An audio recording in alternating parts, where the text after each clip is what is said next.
Assalamualaikum warahmatullahi wabarakatuh. Sahabat satu pesan, pernahkah kalian merasakan sebuah getaran aneh, sebuah bisikan halus di relung hati yang tiba-tiba melontarkan pertanyaan paling fundamental tentang keberadaan kita? Ketika kita menatap langit malam yang bertabur bintang atau merenungi keajaiban sekecil atom, seringkali muncul sebuah misteri abadi. Jika segala yang ada ini adalah ciptaan, lantas apa yang ada sebelum semua ini diciptakan?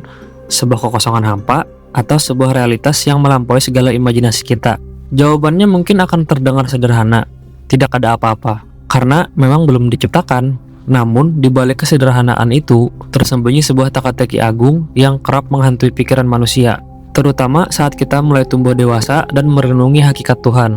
Tak jarang, bisikan-bisikan tak kasat mata, entah dari penghuni kuburan atau bahkan penghuni perumahan sekitar kita, turut campur dalam pemusaran pemikiran ini. Pernahkah pikiran kalian tiba-tiba disergap oleh pertanyaan-pertanyaan yang begitu mendasar, namun terasa begitu tabu untuk diucapkan? Sebuah bisikan nakal yang menyelinap masuk saat Anda sedang melamun. Contohnya seperti, siapakah yang menciptakan Allah? Atau bagaimana rupa Allah itu sebenarnya? Jika pertanyaan-pertanyaan semacam ini pernah menghantui benak kalian, jangan khawatir, kalian gak sendirian kok. Ini merupakan pergulatan yang banyak dialami oleh orang. Namun, tahukah kalian, ada alasan yang sangat kuat mengapa kita harus segera mengusir bisikan-bisikan ini dari pikiran kita. Bukan karena takut, melainkan karena akal dan imajinasi manusia itu sangat terbatas. Tidak akan pernah mampu menjangkau hakikatnya yang maha agung. Lebih dari itu, pertanyaan-pertanyaan semacam ini bahkan sangat dilarang oleh Rasulullah SAW. Ini bukan sekedar larangan biasa, melainkan sebuah peringatan untuk melindungi iman dan akal kita dari jurang keraguan yang dalam. Saat kita berada dalam kondisi pikiran yang lengah, seperti saat melamun atau sedang sendiri, pikiran kita cenderung berkelana tanpa batas. Pada saat itulah, setan, musuh abadi manusia, tidak akan menyia-nyiakan kesempatan. Ia akan mulai membisikkan keraguan, menanamkan benih-benih pertanyaan yang menyesatkan. Rasulullah SAW dalam hadis yang diriwayatkan oleh Abu Hurairah dalam Sahih Bukhari bersabda, "Setan senantiasa mendatangi salah seorang dari kalian, seraya berkata, siapa yang menciptakan ini, siapa yang menciptakan itu, hingga akhirnya dia bertanya, lantas, siapa yang menciptakan Tuhanmu? Bila sudah sampai seperti itu, maka hendaklah dia meminta pertolongan kepada Allah dan menghentikannya." Hadis riwayat Bukhari. Hadis ini adalah peringatan keras. Mengapa? Karena hakikat Tuhan itu adalah zat yang maha awal, yang tidak diciptakan oleh siapapun. Jika kita membayangkan ada yang menciptakan Tuhan, maka zat itu bukanlah Tuhan sejati. Tuhan yang sebenarnya adalah Dia yang menciptakan segala sesuatu yang tidak memiliki awal maupun akhir. Memaksakan akal kita untuk memahami zat yang tak berawal dan tak ada akhirnya adalah upaya yang sia-sia dan berbahaya. Ini akan menjerumuskan kita pada kebingungan, bahkan kegilaan. Setan-setan jahanam dan iblis laknat itu akan terus membisiki kita, mencoba meruntuhkan keyakinan kita. Oleh karena itu, kita butuh penjelasan yang logis, yang meskipun tidak sepenuhnya bisa menjangkau hakikatnya, setidaknya bisa menenangkan hati dan pikiran kita. Kita harus membuang jauh-jauh pikiran itu, karena akal manusia sangat terbatas dan tidak akan mampu menjangkaunya. Pertama, mari kita tegaskan kembali, Tuhan itu tidak diciptakan. Konsep Tuhan yang sejati adalah zat yang maha awal, yang tidak membutuhkan pencipta. Jika ada yang menciptakannya, maka zat yang menciptakan itulah Tuhan yang sebenarnya. Ini adalah kaidah dasar dalam keimanan. Dia adalah al-awal yang maha awal dan al-akhir yang maha akhir. Tidak ada awal bagi keberadaannya, dan dia tidak akan menciptakan Tuhan lain. Ini memang sangat sulit untuk menghilangkan pikiran itu, karena setan terus membisiki kita. Untuk itu kita butuh penjelasan yang logis. Kita percaya bahwa sebelum materi ada, pasti ada yang menciptakannya. Ambil contoh teori ilmiah tentang penciptaan alam semesta, seperti Big Bang Theory, yang menyebutkan bahwa alam semesta terbentuk dari ledakan dahsyat atom-atom. Teori ini tentu menimbulkan pertanyaan logis lainnya. Siapa yang menciptakan atom-atom itu? Mustahil atom-atom itu muncul secara tiba-tiba tanpa ada yang menciptakan. Maka, akal sehat manusia harus mengakui adanya sang pencipta, Tuhan yang Maha Tunggal, Allah Subhanahu wa Ta'ala. Dialah awal dari segala sesuatu, tetapi dia sendiri tidak memiliki awal dan tidak pula memiliki akhir. Orang-orang yang tidak pernah merenung tentang penciptaan ini tentu takkan sadar akan keberadaan Allah sebagai awal dari segala ciptaan. Berbeda dengan mereka yang senantiasa mengingat Allah sambil berdiri, duduk, atau dalam keadaan berbaring, dan mereka memikirkan tentang penciptaan langit dan bumi. Seraya berkata, "Ya Tuhan kami, tidaklah Engkau menciptakan ini dengan sia-sia. Maha suci Engkau, maka peliharalah kami dari siksa neraka." Quran Surah Al-Imran ayat 191. Ini adalah tentang kebesaran Allah yang mengundang kita untuk merenung, bukan untuk meragukannya. Pertanyaan berikutnya tentang memikirkan bagaimana rupa Allah. Ini juga termasuk sesuatu yang dilarang. Allah tidak sama dengan apapun yang ada di dunia ini. Misalnya, jika kita pernah membayangkan Allah itu punya tangan seperti makhluk ciptaannya, atau mirip dengan sesuatu yang ada di benak kita, bisa dipastikan anggapan itu salah besar. Karena kaidahnya, Sang Kholik, pencipta, tidak akan sama dengan makhluk ciptaannya. Dan tidak ada seorang pun yang setara dengan dia. Quran Surah Al-Ikhlas ayat 4. Dalam ayat yang singkat namun penuh makna ini, Allah sebagai Tuhan ingin mengatakan secara terus terang kepada makhluknya bahwa dia tidak ada yang menyamai. Tidak ada yang bisa disandingkan dengannya dalam hal sifat, zat maupun perbuatan.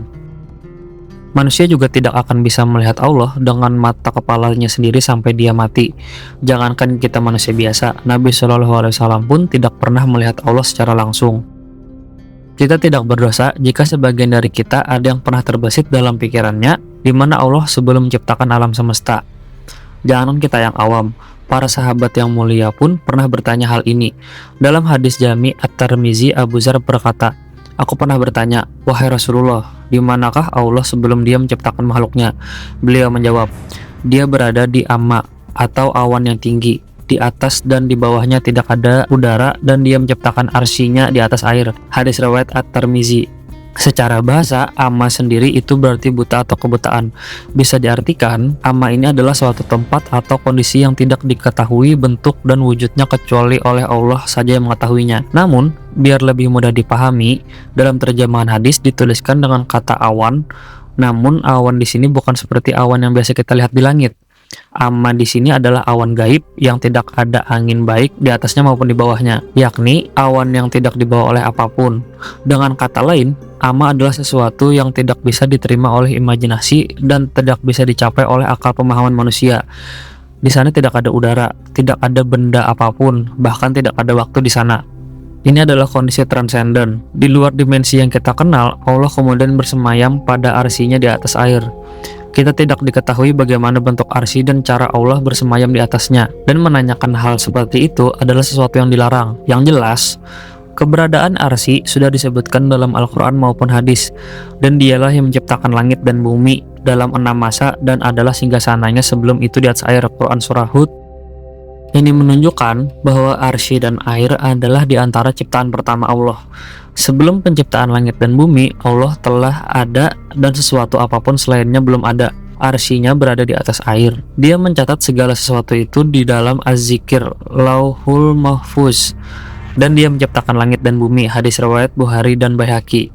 Allah menciptakan itu semua bukan berarti Allah butuh, tetapi justru itu menjadi tanda kekuasaannya, bahwa Allah itu mampu menciptakan semua itu. Sama halnya ketika Allah menciptakan manusia, bukan berarti Allah membutuhkan manusia untuk menyembahnya, tapi kitalah yang membutuhkan Allah. Untuk itu janganlah kita menjadi orang yang sombong. Selanjutnya, ada pertanyaan yang sering dikemukakan oleh filsuf besar. Apa yang dilakukan Allah sebelum menciptakan alam semesta? Apakah Allah menganggur? Pertanyaan seperti ini muncul karena pikiran manusia cenderung menyamakan Tuhan dengan manusia yang terikat dalam pusaran ruang dan waktu.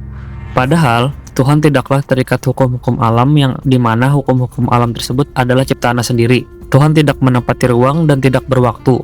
Pertanyaan ini tidak bisa dijawab karena pertanyaannya menggunakan kata sebelum, yang menandakan terikat dengan waktu itu sendiri, sedangkan Allah tidak berwaktu. Waktu itu adalah penghitung gerak atau ukuran gerak. Jadi, jika tidak bergerak, tidak akan ada yang namanya waktu, karena Tuhanlah yang menciptakan waktu. Maka tidak logis kalau Tuhan dikatakan sebagai sesuatu yang berwaktu.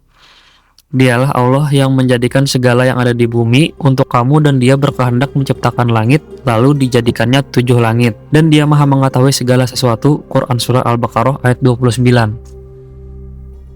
Keberadaan Allah yang sendirian tanpa apapun ini tidak bisa dijangkau oleh akal kita, sebab itu di luar pemahaman manusia. Manusia tidak dapat membayangkan kesendirian total tanpa waktu dan tempat itu.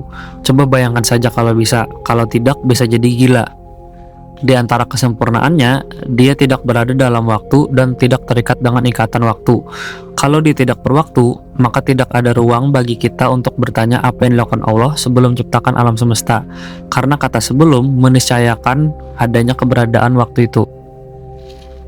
Kesimpulannya, tidak ada jawaban yang jelas baik dari Al-Quran maupun hadis yang menjelaskan secara tepat apa yang dilakukan Allah sebelum penciptaan alam semesta. Ulasan ini hanya untuk mengakali apa yang sudah jelas tak bisa dijangkau oleh akal. Dan ingat, menggunakan akal untuk memahami agama adalah cara yang membahayakan iman jika tidak pada tempatnya. Agama tidak bertentangan dengan akal, akan tetapi tidak semua dalam agama bisa dipahami dengan akal. Kajian ilmiah belum tentu bisa mendukung keimanan dalam beragama, tapi yang jelas jangan membangun keimanan dengan kajian ilmiah karena kita bisa tersesat. Iman harus dibangun di atas keyakinan yang kokoh pada wahyu ilahi, bukan semata-mata pada keterbatasan akal manusia. Wallahu a'lam bishawab. Semoga kisah ini bermanfaat. Lebih dan kurangnya mohon dimaafkan. Yang benar datangnya dari Allah Subhanahu wa taala. Hilaf ataupun keliru itu datangnya dari saya pribadi sebagai manusia biasa. Terima kasih telah menonton video ini sampai habis. Jangan lupa untuk klik tombol like jika kalian menyukai video ini. Tinggalkan komentar dengan saran tentang konten apa lagi yang ingin kalian dengar. Subscribe channel ini agar kalian tidak ketinggalan setiap kali kami mengupload konten menarik lainnya. Sampai ketemu di kisah-kisah selanjutnya.